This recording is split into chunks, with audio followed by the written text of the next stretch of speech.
میرے نبی نے فرمایا جس عورت نے 5 نمازیں پڑھی، رمضان کے روزے رکھے، خامد کی اطاعت کی اور بدکاری نہ کی، عزت میں خیانت نہ کی، تو جب وہ آئے گی تو جنت کے 8 دروازے کھل جائیں گے۔ اللہ فرمائے گا جدھر سے چاہ چلی جا، جنت تیرے لیے ساری حلال ہے۔ یہی عورت ماں کے روپ میں تبدیل ہو جائے تو میرے نبی نے فرمایا کاش میری ماں ہوتی اور میں عشاء کی نماز کے مصلی پر ہوتا اور میں سورۃ فاتحہ شروع کر چکا ہوتا اور ادھر سے میرے گھر کا دروازہ کھلتا اور میری ماں کہتی بیٹا محمد، تو میں اس کی خاطر نماز توڑ دیتا۔ میں کہتا اماں جی حکم، میں پھر پڑھوں گا۔ آپ نے فرمایا میں جنت میں گیا تو میں نے قرآن کی تلاوت سنی، میں نے پوچھا یہ کون تلاوت کر رہا ہے؟ مجھے کہا گیا یا رسول اللہ یہ حارثہ بن نعمان ہیں۔ میں نے کہا حارثہ؟ وہ تو مدینے میں بیٹھا ہے، ابھی مرا تو نہیں ہے کہ جنت میں اس کی تلاوت گونجے؟ تو ان فرشتوں نے کہا یا رسول اللہ ماں کی ایسی خدمت کی ہے کہ اللہ نے خوش ہو کر حکم دیا ہے حارثہ جب قرآن پڑھے ساری جنت کو سناؤ۔ کذالکم البر کذالکم البر۔ میرے نبی نے کہا ماں باپ کی خدمت یہی ہوتی ہے، یہی ہوتی۔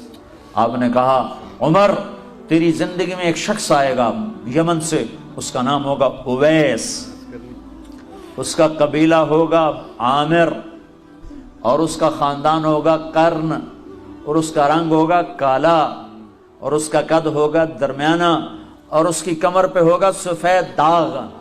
جب وہ آئے تو اس سے دعا کروانا عمر تو عمر، میرے بعد کوئی نبی ہوتا تو عمر ہوتا۔ اور نبی کے دائیں طرف عمر کی قبر ہے، بائیں طرف یہ نقشہ ہے قبروں کا، ایک قول کے مطابق کہ درمیان میں اللہ کے رسول ہیں، سیدھے ہاتھ ابو بکر الٹے ہاتھ عمر، اور ایک قول یہ ہے یہ اللہ کے رسول، یہ ابو بکر اور یہ عمر، اس طرح کر کے، اور ایک قول یہ ہے، ایک قول یہ ہے، اس طرح۔ یہ میرے نبی کی قبر، پاؤں کے ساتھ ابو بکر کا سر، پھر ابو بکر کے سر کے ساتھ پاؤں کے ساتھ عمر کا سر، یوں 3 قبریں ہیں، یا یہ ہے۔ تو بہرحال وہ روضہ رسول میں ہے عمر، میرے بعد نبی ہوتا تو عمر ہوتا۔ اور آپ مسجد میں داخل ہوئے، آپ کے ادھر ابو بکر تھے ادھر عمر تھے، تو آپ نے دونوں کے ہاتھ پکڑ لیے اور آپ نے کہا دیکھو دیکھو مجھے دیکھو، قیامت کے دن میں ایسے اٹھایا جاؤں گا کہ ادھر میرے ابو بکر ہوگا اور ادھر میرے عمر ہوگا۔ تو اسے کہا جا رہا عمر اویس سے دعا کروانا۔ یا رسول اللہ وہ اویس سے کیوں کرواؤں؟ کہ اس نے ماں کی ایسی خدمت کی ہے، جب وہ ہاتھ اٹھاتا ہے تو اللہ اس کے ہاتھ خالی نہیں لوٹاتا۔ تمہاری مائیں ذلیل ہوتی پھرتی ہیں اور تم یہاں جانتے بھی نہیں ماں ہوتی کیا ہے، یہاں تو سب کراؤن جانتے ہیں، کراؤن۔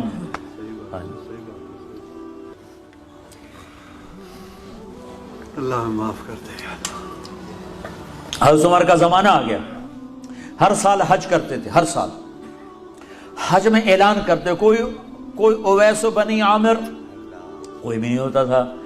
ایک سال گزرا تو آپ نے حج میں سارے حاجی اکٹھے کر لیے، جبل ابی قبیس کے سامنے کھڑا کر دے، کہا بھائی سارے کھڑے ہو جاؤ، اور کہا بھائی یمن والے کھڑے رہو باقی سارے بیٹھ جاؤ۔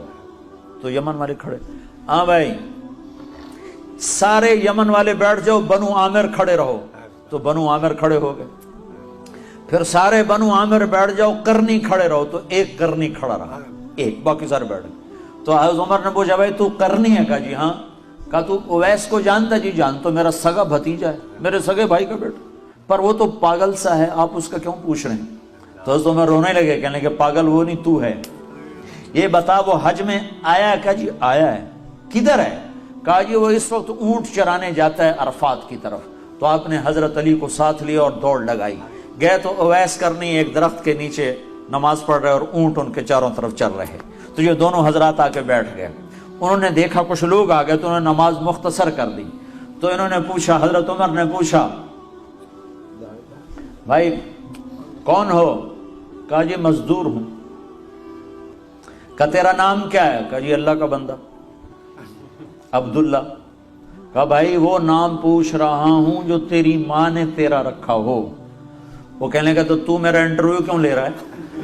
ان کو نہیں خبر کہ یہ عمر ہیں، یہ تو تابعین میں سے نا، دیکھا بھی نہیں، پہلی دفعہ حج پر آئے ہیں۔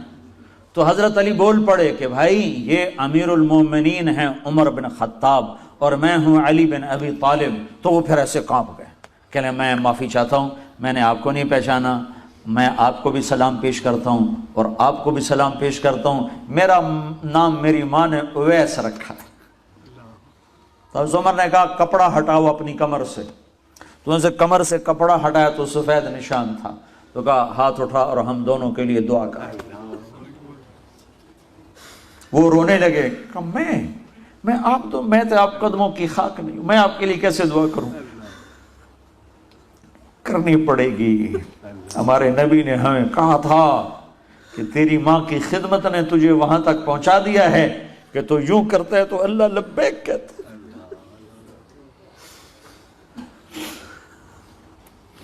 صرف نماز روزے کا نام اسلام نہیں ہے، اور بھی دکھ ہیں زمانے میں محبت کے سوا، راحتیں اور بھی ہیں وصل کی راحت کے سوا۔